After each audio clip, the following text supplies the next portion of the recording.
রাতে যদি রেল লাইনে দাঁড়িয়ে থাকে নাম্বারহীন একটা ট্রেন, আপনি কি করবেন? যে ট্রেনের কোনো নম্বর নেই, কোনো ড্রাইভার নেই, সেটা কি মানুষের বানানো হতে পারে? ১০০ বছরের পুরনো দুর্ঘটনা কি আজও ফিরে আসতে পারে? জঙ্গল ঘেরা এক নির্জন গ্রাম, লালডুব। গ্রামের পাশ দিয়ে বয়ে যায় এক নদী, যার জল সবসময় লাল। এক রাতে ঠিক সেই নদীর ওপর হঠাৎ একটা ট্রেন থেমে যায়, কারণ সামনে দাঁড়িয়ে আরও একটা ট্রেন।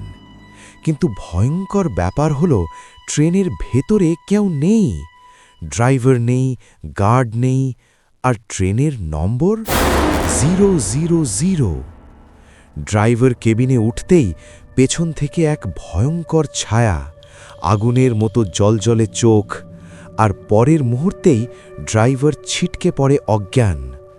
সবাই বুঝে যায় এটা কোনো সাধারণ ট্রেন নয়। কিন্তু প্রশ্ন হলো, এই ট্রেনটা কার, আর কেন লালডুবেই ফিরে আসে বারবার? গল্পের বাকি অংশ শুনতে কমেন্টে দেওয়া লিঙ্কে ক্লিক করুন।